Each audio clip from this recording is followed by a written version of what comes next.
Bueno, un saludo muy afectuoso a los colegas de América Latina y de otras partes del mundo que están viendo esta presentación en asincronía. Quisiera comenzar dándole unas especiales gracias a mi buen amigo Flavio Castillo por haber tenido la deferencia de invitarme a participar en este evento que trata un tema tan actual, tan pertinente, pero también tan polémico. Yo quisiera adelantar que voy a abordar este tema de una forma un tanto disruptiva. Lo quiero adelantar.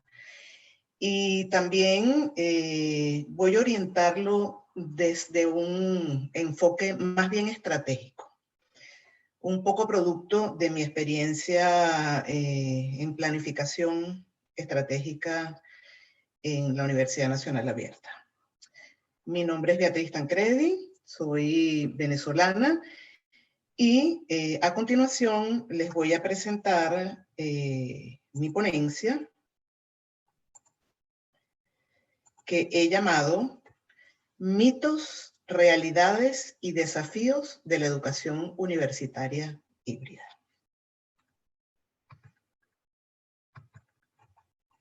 Para comenzar,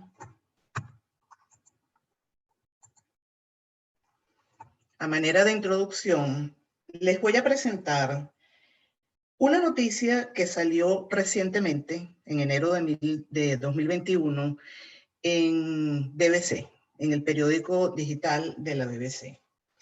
En esta noticia se habla de que el 61% de los trabajadores en USA, en Estados Unidos, quieren continuar con el trabajo remoto porque consideran que les beneficia. También se dice que el 54% de los empleados alrededor del mundo renunciarían a sus trabajos si no se les ofrecen posibilidades de retorno flexibles. Eso es lo que se ha llamado o lo que se conoce como la gran renuncia. ¿Por qué? Porque esto está pasando en todas partes del mundo. Esos resultados que hablan de Estados Unidos se han replicado en otros países donde se ha hecho la misma consulta. Ustedes se estarán preguntando por qué razón introduzco yo el tema con esta noticia, que corresponde más bien al campo laboral que al campo de la educación. Bien, así como en el campo laboral, en el campo de la educación se ha impuesto a raíz de la pandemia una virtualización de hecho. No es que eso no existiera antes, pero se ha dado un uso intensivo de la virtualización que la estamos viendo como sincronía y asincronía. A esa virtualización que ha irrumpido con mucha fuerza, con intensidad, se le ha llamado la nueva educación híbrida. Fíjense que yo lo coloco entre comillas y lo voy a colocar entre comillas a lo largo de la presentación porque tengo muchas dudas respecto a ese término, pero independientemente de mi postura, es un escenario hacia el cual se pretende transitar. Pensamos en institucionalizar esa realidad que se produjo como resultado de la pandemia. Entonces, aquí sería interesante preguntarnos, así como preguntaba la encuesta de la que nos habla el periódico digital de la BBC, ¿y qué piensan los estudiantes universitarios y sus profesores al respecto? ¿Pensarán como los trabajadores que no quieren regresar a sus trabajos si no se les dan garantías de flexibilidad? ¿Querrán volver a clases tradicionales? ¿O no querrán? ¿O tendrán que hacerlo porque nosotros así lo vamos a establecer? ¿Pensarán lo mismo los estudiantes de universidades presenciales que los estudiantes de universidades de estudios a distancia. Será común para los que estudiaban en universidades que ya hacían uso de la virtualidad. Son preguntas que debemos hacernos a la luz de la incorporación a lo que se ha dado en llamar también la nueva normalidad, que también coloco entre comillas. Entonces, la pregunta, u otra pregunta, ¿es realmente nueva, novedosa, la educación híbrida? ¿Y es la educación híbrida la respuesta a la situación educativa post-pandemia? Y si la nueva educación híbrida fuera la respuesta, ¿cuál sería la pregunta? ¿A qué estaríamos dando respuesta?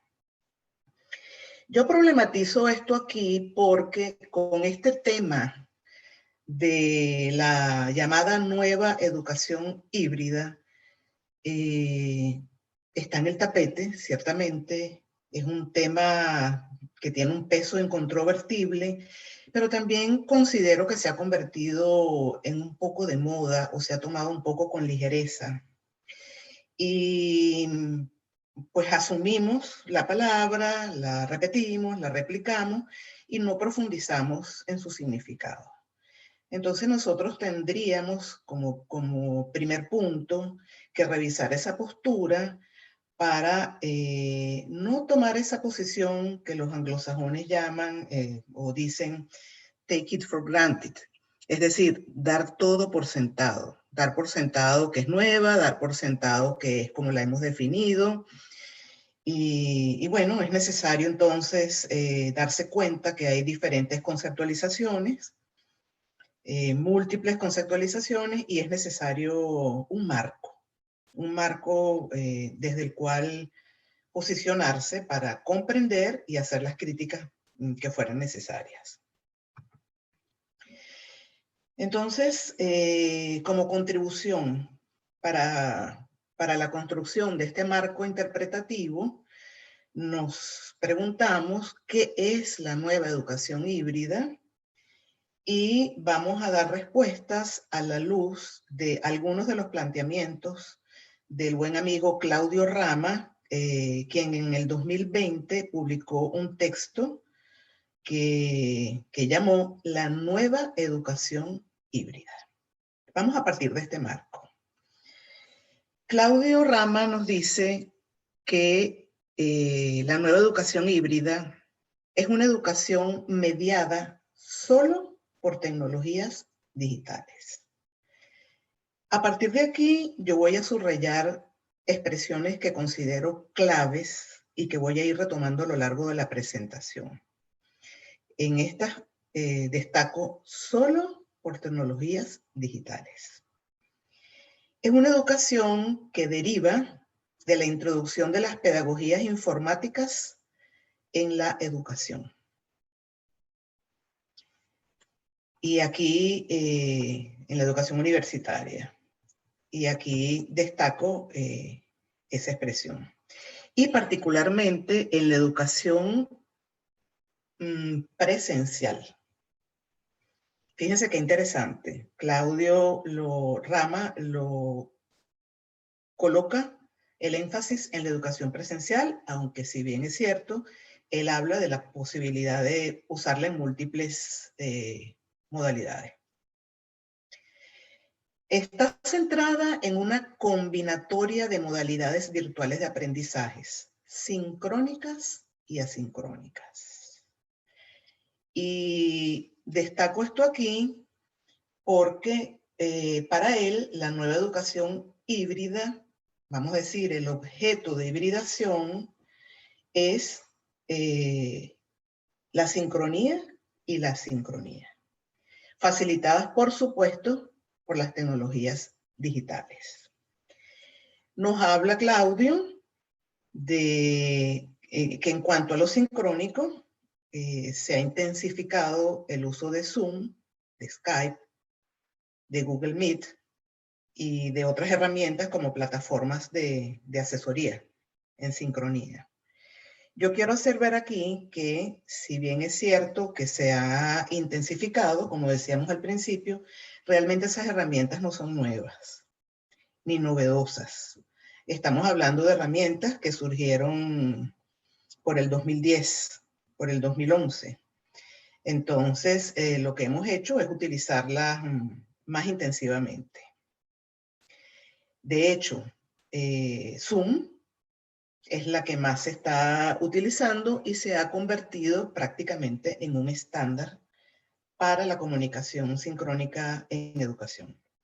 En cuanto a las asincrónicas, Rama nos habla de los LMS, como Moodle, Canvas, Blackboard, y por supuesto también de los cursos masivos, los MOOCs. Noten que no son situaciones nuevas. Aquí lo nuevo es la intensificación de su uso producto del distanciamiento de las aulas o de los estudios a distancia ordinarios en las universidades como producto de la pandemia. Entonces, ese no profundizar en el término, en sus alcances, en su significado, considero yo que nos ha llevado a un conjunto de mitos. Y yo les voy a hablar un poco de esos mitos que yo observo y de cuáles son las realidades desde mi marco de referencia. El primer mito es: la hibridación es un fenómeno nuevo o novedoso. El segundo mito es: la hibridación en educación universitaria es nueva. Y el tercer mito: la educación híbrida es el resultado de las prestaciones de las tecnologías digitales. Un poco a la manera de del marco de referencia del amigo Claudio Rama. Pueden haber otros mitos. Esos son los que me parecieron los más significativos para tratar el día de hoy. Entonces voy a hablar del primero. La hibridación es un fenómeno nuevo. No es un fenómeno nuevo. En la naturaleza es muy antiguo. Yo me voy a remontar a nuestros estudios de biología en el bachillerato, donde veíamos la hibridación como un proceso en el que se cruzan con o sin intervención humana especies, organismos vivos del reino animal o vegetal para crear un híbrido. Fíjense que yo destaco aquí con o sin intervención. Es decir, eso se puede dar de manera espontánea o deliberada. Yo voy a retomar esa idea al final de la presentación. Así que tengámoslas muy en cuenta.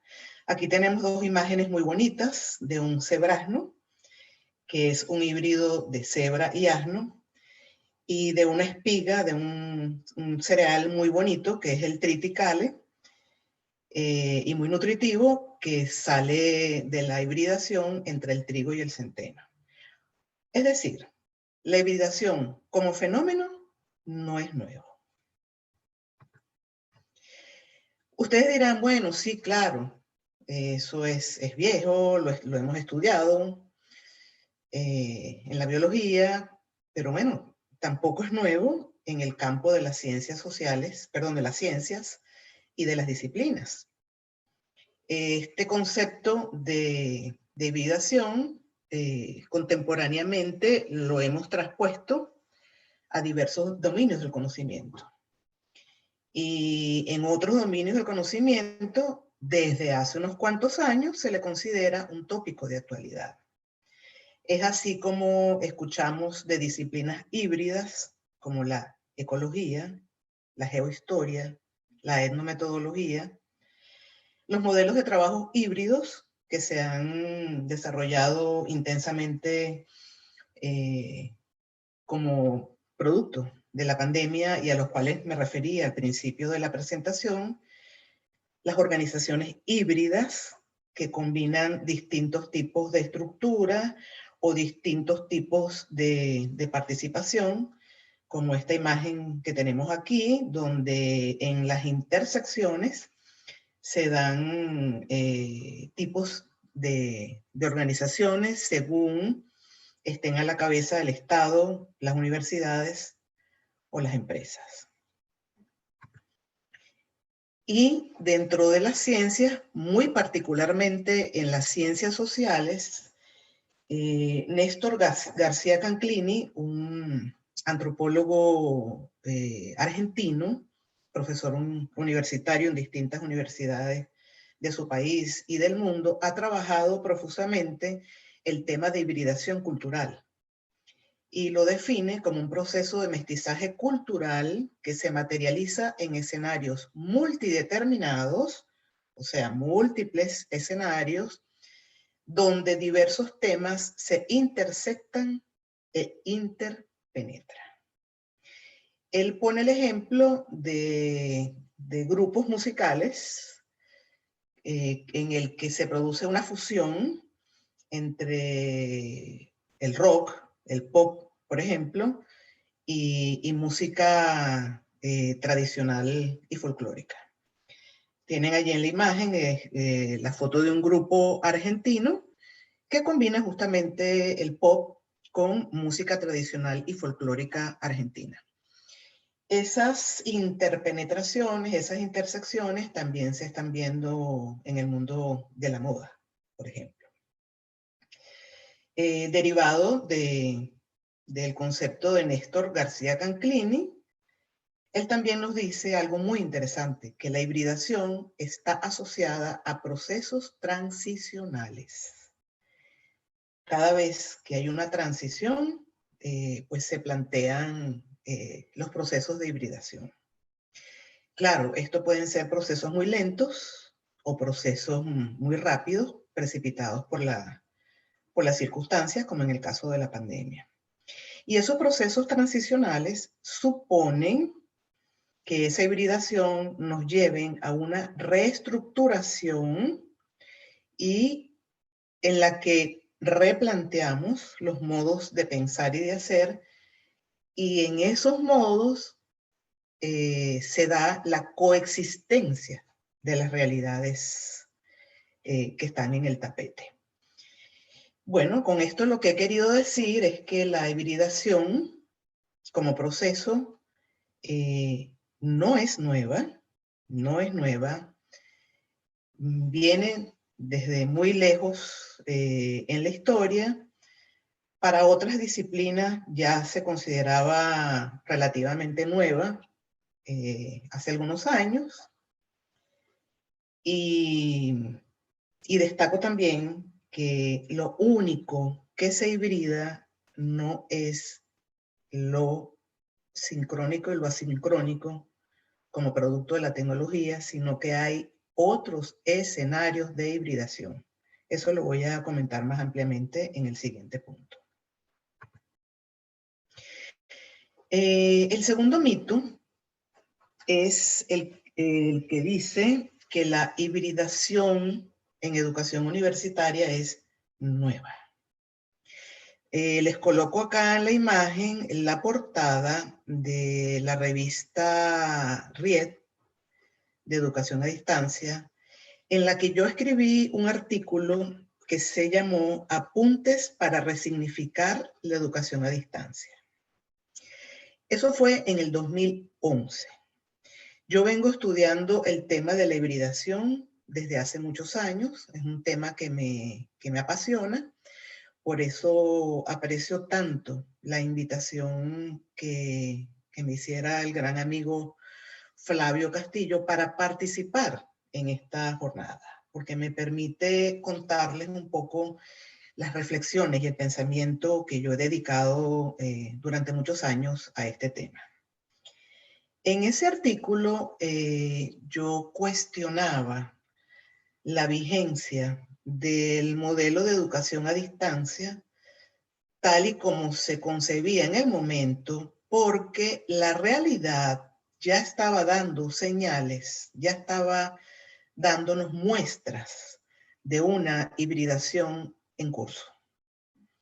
Y entonces, ya veía que se diluía esas fronteras tan definidas entre lo que es educación a distancia, educación virtual y la misma educación presencial, puesto que se estaban dando de manera conjunta, estaban coexistiendo. Por supuesto, muchas veces gracias a las prestaciones de las tecnologías. Entonces, en ese artículo yo hago un ejercicio de futurología, hablo un poco de las tendencias de la educación a distancia en el futuro, y una de las tendencias justamente que yo visualizaba era la hibridación de las llamadas modalidades educativas. Y modalidades también lo coloco entre comillas. Tengo un extenso trabajo que publiqué conjuntamente con el investigador Guillermo Peña Feria, donde cuestionamos ese término, lo discutimos y hacemos algunas propuestas. Pero ese no es el objeto de esta presentación. Solamente con respecto a este punto, decirles que vengo observando desde hace muchos años y estudiando el tema de la hibridación. En cuanto a lo que yo trato en este artículo del 2011, el poder percatarse de que la hibridación es un tema muy, muy remoto, tiene que ver con desde qué postura, desde qué modelo yo le doy lectura a la realidad. Si yo me posiciono en un modelo que he llamado modelo del todo o nada, basado en las dicotomías, en las definiciones por oposición, que terminan siendo falsos dilemas, es decir, las cosas son o de un tipo o del otro, sin tonalidades. Y fíjense que escojo como imagen al dios Jano, que son unas caras que no se están mirando. Son opuestas. Y Jano habla del principio y el fin. Y entre eso no hay más nada.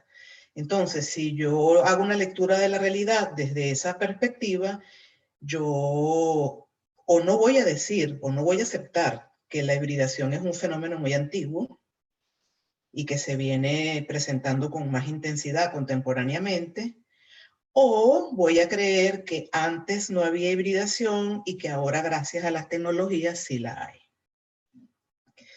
Ahora, si yo me posiciono desde un modelo del continuo, entonces mi lectura de la realidad es que hay diversidad de manifestaciones dentro de un continuo, como lo tienen representado allí, donde tenemos unos extremos, que serían el principio y el fin de Jano, los tipos puros, como por ejemplo, del cual hablo en ese libro, la modalidad presencial y la modalidad no presencial, pero entre medio hay una gama de posibilidades. Entonces, si yo me posiciono desde este modelo, yo puedo entender y explicar muchas cuestiones sobre el tema de hibridación. Entre otras, como lo vengo diciendo, que no es nueva.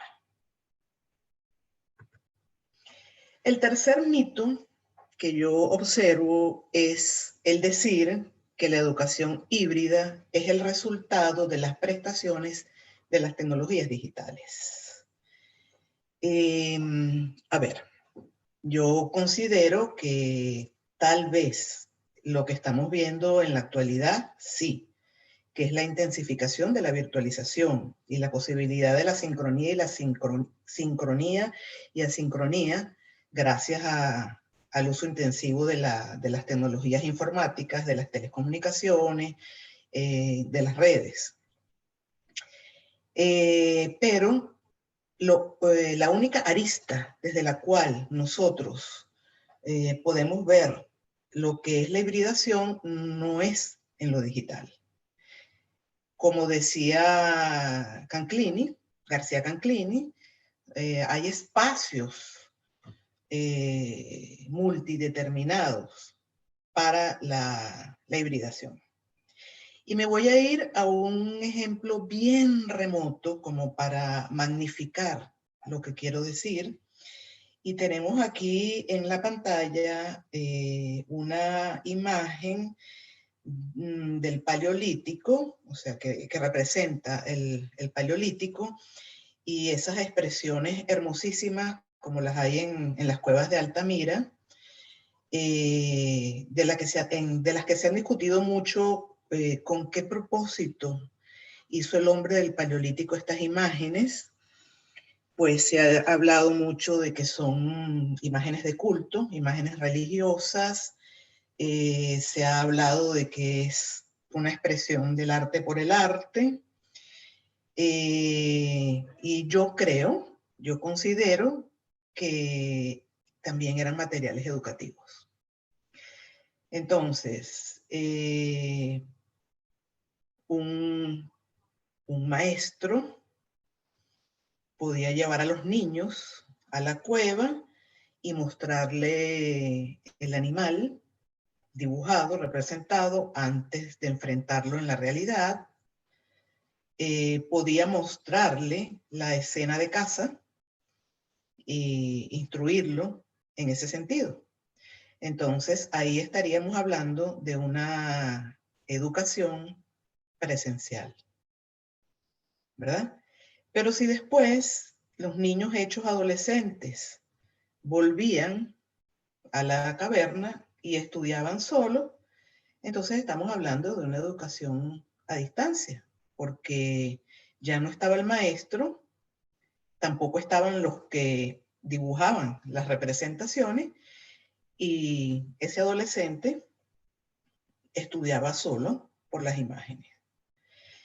Podemos alargar esto más en el tiempo y pensar que muchos años después, hombres y jóvenes volvían a la caverna a estudiar este material que le dejaron sus ancestros, y ahí estaríamos hablando de educación a distancia. Y les voy a dar un dato muy curioso. Quien descubre las cuevas de Altamira es una niña en el año 1879, y ella era la hija del paleontólogo que se acercó por esos predios a buscar fósiles, a pesar de que le habían dicho de que ahí había unas cuevas muy interesantes. Entonces no es sino la niña, la hija de él, de paseo con él, la que descubre las cuevas, y al parecer grita, veo bueyes, veo bueyes. Imagínense ustedes a la niña de la mano de su padre estudiando esas escenas. Entonces ahí tenemos un ejemplo de educación a distancia, donde no hay ni presencia ni contigüidad. Bueno, contigüidad la hay mientras está viendo las imágenes, pero no hay contigüidad con respecto a quien planteó ese maravilloso recurso que para mí, además de lo indicado, tuvo fines educativos. Entonces, lo que quiero hacer ver con esto es que no es por las tecnologías que podemos hablar de hibridación, sino que este fenómeno de lo de distancia, de lo presencial, es muy remoto, y hay que tener un poco de amplitud de mira para entender bien cuando decimos que la hibridación es nueva en educación. Me voy a otro ejemplo, muchos miles de años después, donde sí podemos ver que las tecnologías, ciertamente, es un hecho irrefutable, han permitido generar escenarios de hibridación nunca antes visto. Aquí tenemos un aula me parece que es en el Japón, un aula de clase, donde al fondo podemos ver al docente con una mascarilla. Los niños también están con mascarillas, lo cual nos hace ver que estamos hablando de pleno periodo de pandemia, ¿verdad? Entonces, el profesor les está explicando a los niños en un aula, y en ese caso hay sincronía, porque hay contigüidad, y estamos en un mismo tiempo, pero los chicos y el profesor están participando en una videoconferencia que podemos suponer que es en sincronía, o podemos suponer que es un video previamente grabado. Si suponemos que es en sincronía, ¿a qué modalidad podemos referirnos en esta situación? Porque es en sincronía, es en presencialidad, pero al mismo tiempo estamos viendo imágenes de una persona que no está con ellos, está en sincronía virtualmente, pero espacialmente no está con ellos. Entonces, bueno, ¿qué es lo verdaderamente nuevo? Lo verdaderamente nuevo es que la tecnología lo que ha permitido es intensificar ese tipo de escenarios híbridos, ha podido intensificarlos y ha producido en nosotros algunas rupturas que nos hacen difícil calificar una situación como presencial, a distancia o incluso virtual. Porque aquí tenemos pues un caso donde la cuestión no es ni completamente sincrónica ni completamente asincrónica. Son dos extremos que me gusta destacar para entender el amplio rango de posibilidades cuando hablamos de hibridación. Bueno, entonces vamos ahora a los desafíos para las universidades. En la invitación a participar para este evento, se nos pedía que tributáramos al objetivo de orientar a los colegas docentes a qué pasos dar para transitar hacia esa nueva educación híbrida. Y en ese sentido, yo hago la pregunta, ¿nos estamos preparando para eso? Yo creo que sí, yo creo que nos estamos preparando. Este evento es una muestra de ello, pero sí considero que debemos hacerlo con amplitud de mira. Entonces, como consideraciones preliminares, tenemos que es una realidad incontrovertible que lo que se ha llamado la nueva educación híbrida, donde lo que se hibrida, de acuerdo con el marco que les presenté, es lo sincrónico y lo asincrónico, gracias a la tecnología, eso es una realidad incontrovertible y que llegó para quedarse. Pero eso es una perspectiva tecnológica o solamente tecnológica de las posibilidades de hibridación en educación. Mi segunda consideración es que, derivada de la anterior, la tecnología no es la única arista para valorar el fenómeno de la nueva hibridación en la educación universitaria. Vamos a ver eso ahora en más detalle. Entonces, ¿qué fue lo verdaderamente nuevo en esta situación de pandemia?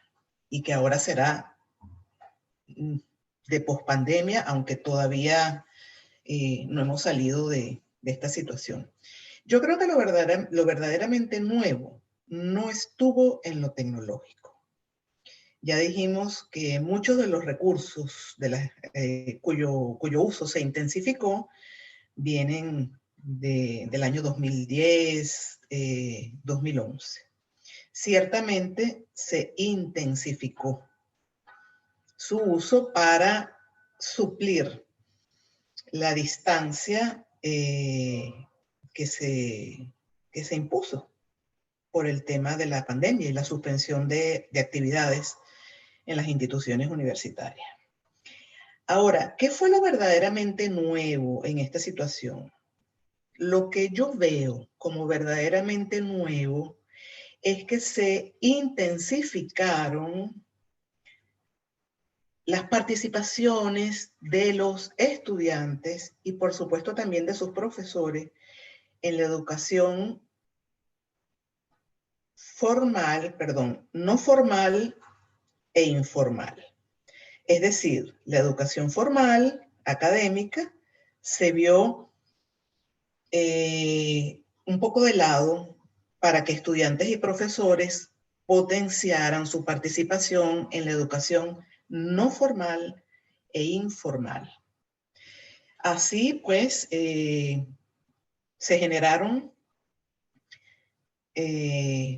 numerosas participaciones en cursos en línea ofrecidos por instituciones, en MOOCs, pero también las personas descubrieron que tenían mucho que decir y lo dijeron y lo compartieron en las redes y unos aprendimos de otros y cada quien recomendó otras cosas y nos llenamos de una serie de conocimientos riquísimos, no necesariamente contemplados en los currículums de las universidades.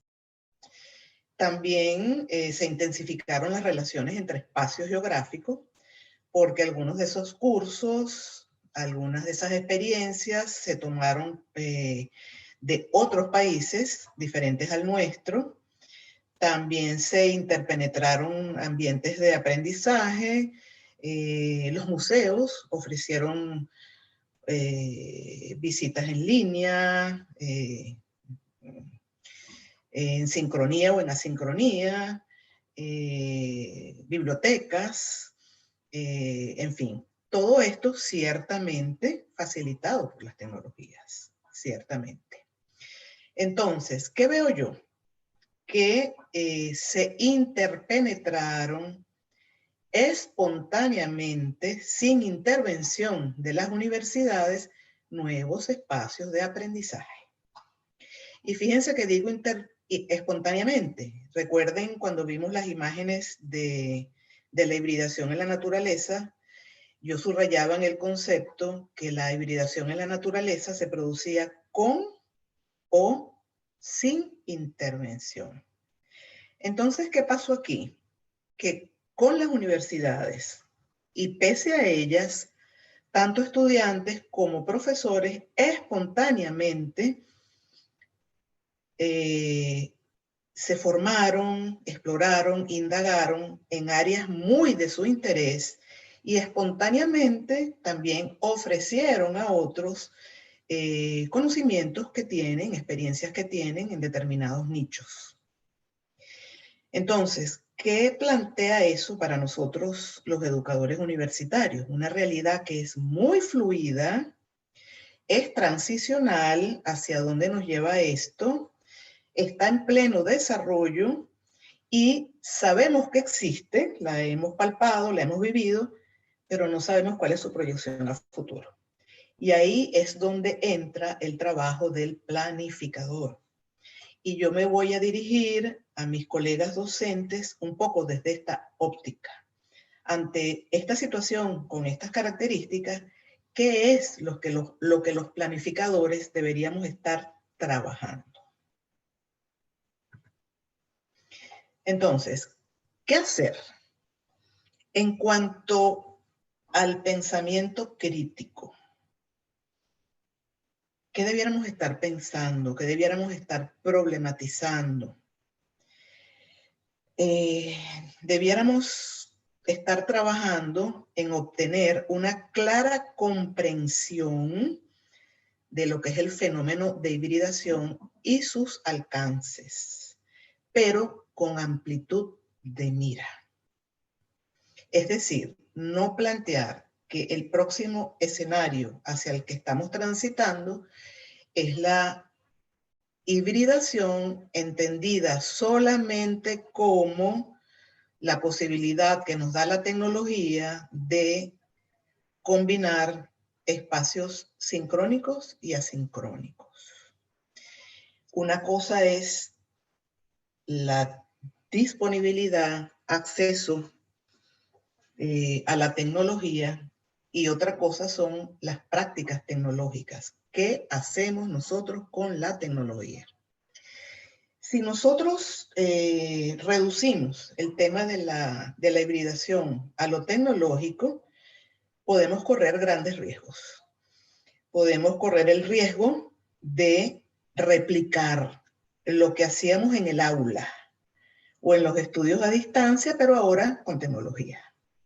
Es decir, clases síncronas que nos las permiten herramientas como Zoom y las otras que mencioné, pero con la misma filosofía, la unidireccionalidad del discurso educativo, el profesor como centro y por lo tanto el aprendizaje por recepción, el estudio en solitario en detrimento de las interdependencias que ya, como vimos antes, estuvieron a la luz del día, no solamente entre estudiantes y sus profesores, sino entre los múltiples actores del hecho educativo que hoy en día no son solamente, nunca lo han sido, pero hoy menos que nunca, no son solamente las universidades ni los centros educativos. Y algo muy importante en el plano del pensamiento, comprender que la brecha digital sigue existiendo, quizás con la intensificación de la virtualización, llegamos a, vamos a decir, a un espejismo tecnológico. Qué maravilla lo que podemos hacer ahora, cómo podemos estudiar, y lo llamo un espejismo tecnológico porque nos llevó a olvidar que la brecha digital sigue existiendo, muy particularmente en nuestros países en desarrollo. Y la pandemia puso de relieve nuevamente las grandes desigualdades sociales que hay en esta materia.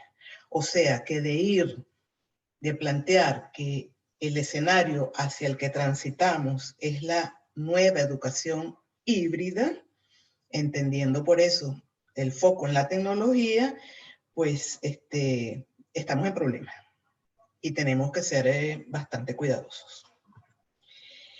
En cuanto al accionar, ¿qué hacer? Bien, entonces, como el tema de la tecnología, su intensificación es un tema incontrovertible, pues las universidades tendrán que plantearse abordar ese asunto. Pero ese asunto no es un tema solo puertas adentro de las universidades. Es un tema que está muy vinculado con las políticas públicas que faciliten el acceso, el uso de las tecnologías, las posibilidades de costear el costo de la conectividad, la estabilidad de la misma. Entonces, difícilmente las universidades solas puedan resolver este tema.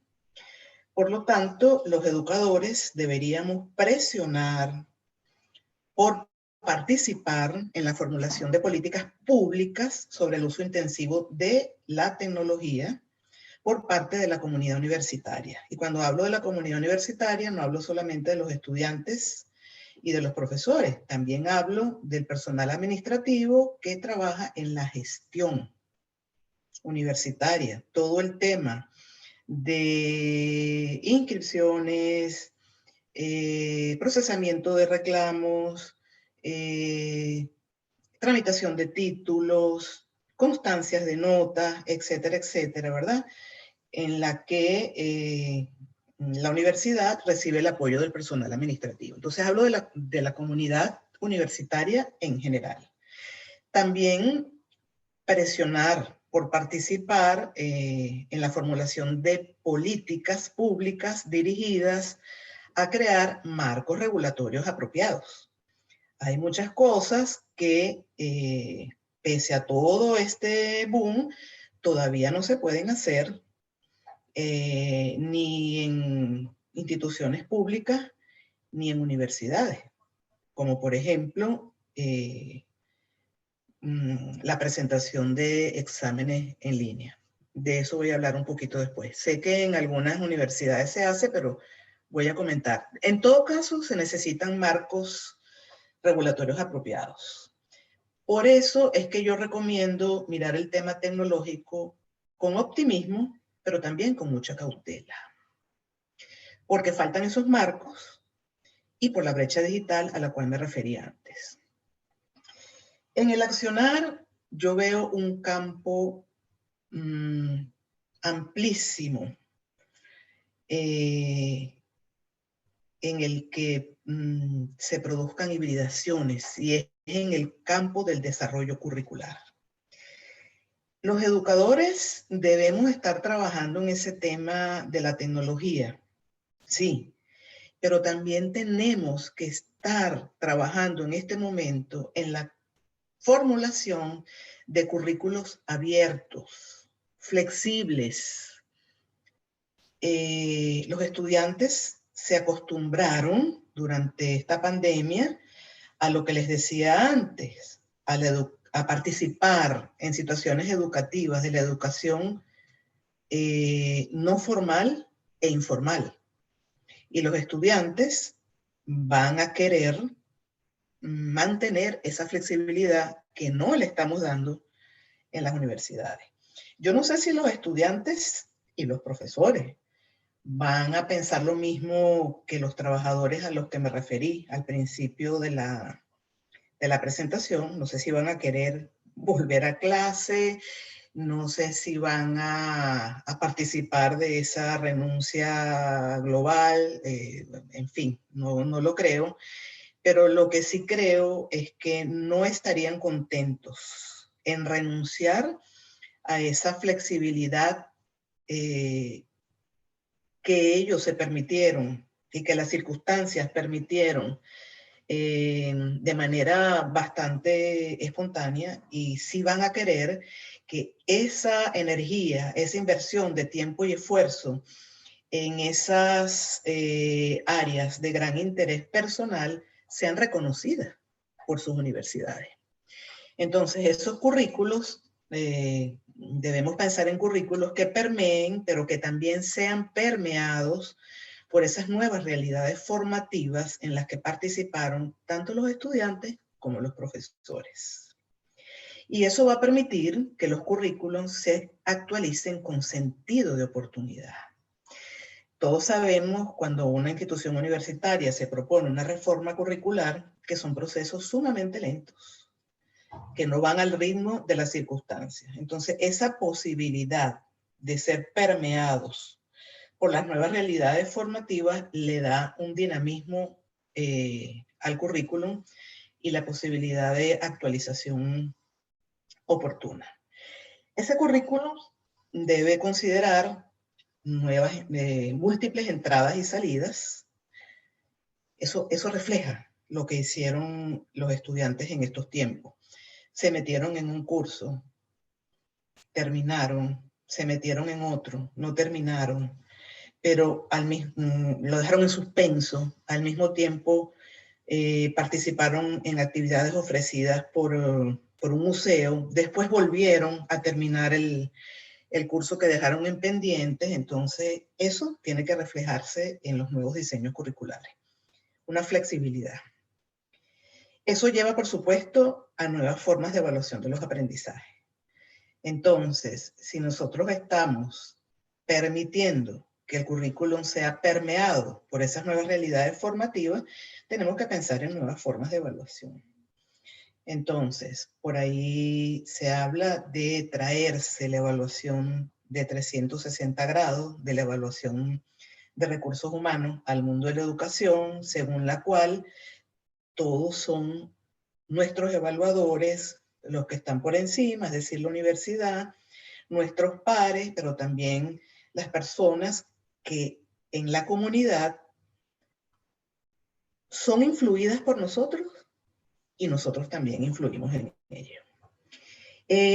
Hablaba, cuando me refería al marco regulatorio, que algunas universidades no permiten la presentación de pruebas si no es en presencia. Aún universidades virtuales y universidades a distancia.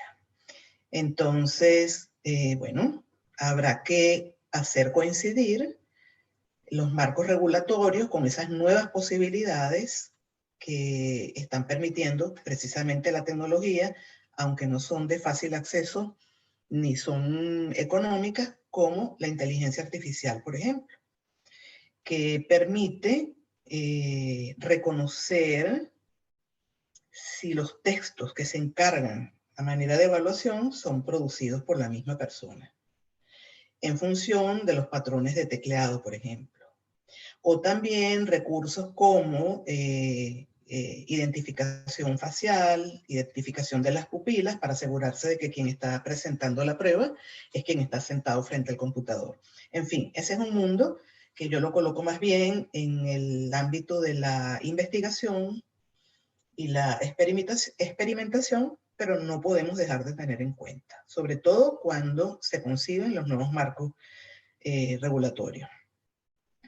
Y el gran protagonista, a mi criterio, y como resultado de todo lo que pasó en materia educativa durante la pandemia, es la acreditación como proceso. Si bien no puedo olvidar que la tecnología que permitió los encuentros en sincronía y en asincronía es un tema importantísimo, clave, complejo, difícil de resolver por las implicaciones sociales y económicas, financieras que tiene. Si bien no desconozco eso, sí creo que el gran protagonista de la hibridación, de la llamada nueva hibridación, es el proceso de acreditación de esas experiencias que se producen fuera de nuestras universidades. Nosotros, como educadores, tendríamos que estar trabajando para hacer que esas posibilidades educativas permeen nuestro currículum. Y eso se hace a través de procesos de acreditación. Esto tampoco es nuevo. Y cuando me refiero a acreditación, no me refiero a lo que está a lo que se entiende por acreditación en nuestro mundo, que es como la valoración del nivel o el estatus que tiene una institución a partir de distintos parámetros. No, me refiero al reconocimiento de esas experiencias que han tenido los estudiantes en el mundo de la educación no formal e informal, reconocimiento de eso como parte de su currículum formativo. Estamos hablando de que se contemplen la experiencia y nuevas competencias que van a ir más allá de las competencias paradigmáticas, las propias de la disciplina, que siempre tendrán que estar allí, y sumar lo que algunos han llamado competencias situacionales y operacionales. Situacionales porque tienen que ver con el entorno donde se encuentra ese estudiante, y operacionales en el sentido de que lo llevan a intervenir esas realidades. Entonces, para mí, ahí es donde está el meollo de la nueva hibridación. Hibridar, que las instituciones busquen los medios para que sus currículum permitan hibridar la educación formal, académica, a la que venimos acostumbrados, pero también traer, hibridar esas experiencias educativas no menos importantes que provienen del mundo de la educación no formal e informal. Esos currículum, como consecuencia de lo que estoy diciendo, pues tendrán que buscar la personalización de los contenidos educativos. No es solamente ese bloque de contenidos propios de las asignaturas, necesarios ciertamente para el ejercicio de una profesión, sino también ese otro mundo que los estudiantes aprendieron, o no digamos aprendieron, intensificaron durante la pandemia, que va más dirigido, más sesgado hacia sus propios intereses formativos.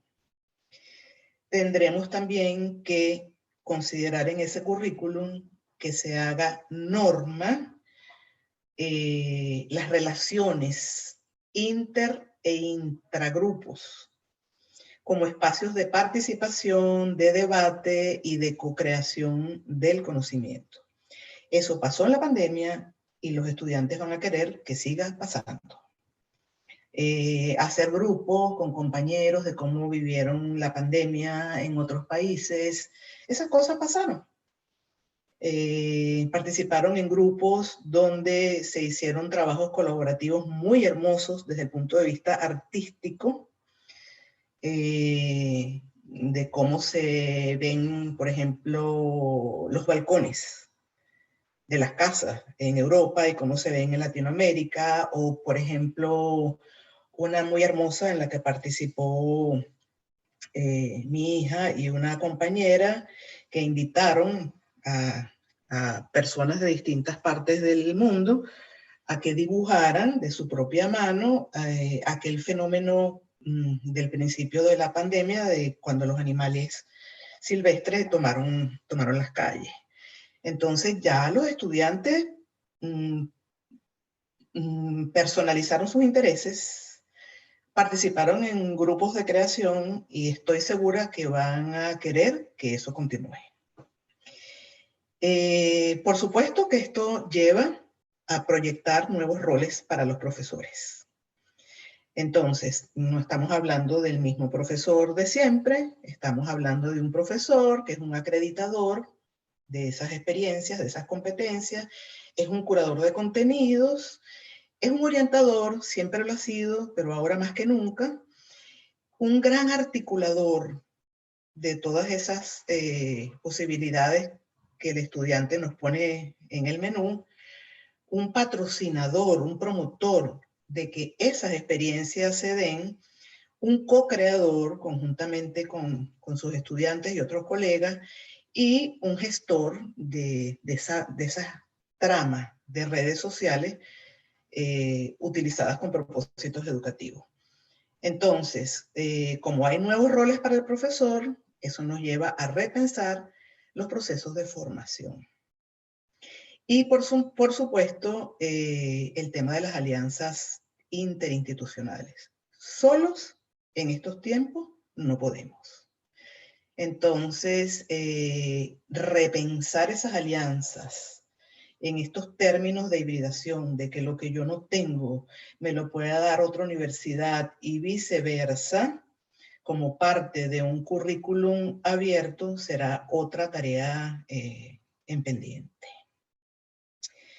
El tema de la movilidad académica, que no es un tema nuevo y que se ha mudado un poco de lo físico a lo virtual, al parecer va a seguir siendo virtual mientras estemos en pandemia, pues será otro tema que tendrá que ser considerado en ese nuevo currículum abierto. Si yo estoy interesada o interesado en tomar una asignatura en una universidad que no está en mi país, eso debiera ser facilitado por mi universidad. desde la lógica de la acreditación de experiencias y competencias. Bueno, entonces, estas son mis propuestas de qué hacer en este momento para facilitar la transición hacia esa nueva educación híbrida que para mí lo nuevo no está solamente en las posibilidades de sincronía y asincronía brindadas por las tecnologías, sino como podemos ver en la hibridación de múltiples espacios de aprendizaje con múltiples actores educativos. Antes de cerrar, yo les voy a dar lectura a una reflexión que hice cuando terminé de preparar esta presentación, y es la siguiente. La pospandemia plantea a las universidades una encrucijada histórica que las desafía a tomar las acciones que desde hace mucho tiempo debieron ser tomadas. Venimos hablando de esos currículum abiertos desde hace muchos años, sin embargo no terminamos de tratarlo. Y la pandemia nos presiona a eso, ¿verdad? A pensar en estilos de actuación que desafían nuestros conocimientos, habilidades y prácticas académicas tradicionales y formales.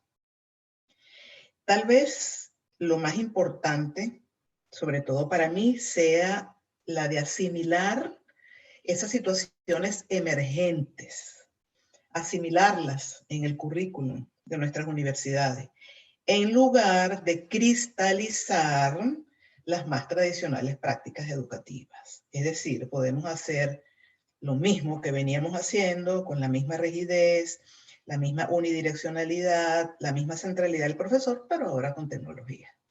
Entonces, pensar en ese riesgo, tenerlo siempre presente. De no aprovecharse esta oportunidad que nos plantea la pandemia, estaríamos perdiendo una vez más, como tantas veces, el tren de la historia. Y yo me permito utilizar aquí un pensamiento del gran maestro venezolano Simón Rodríguez, que nos invita y nos dice: o inventamos o erramos.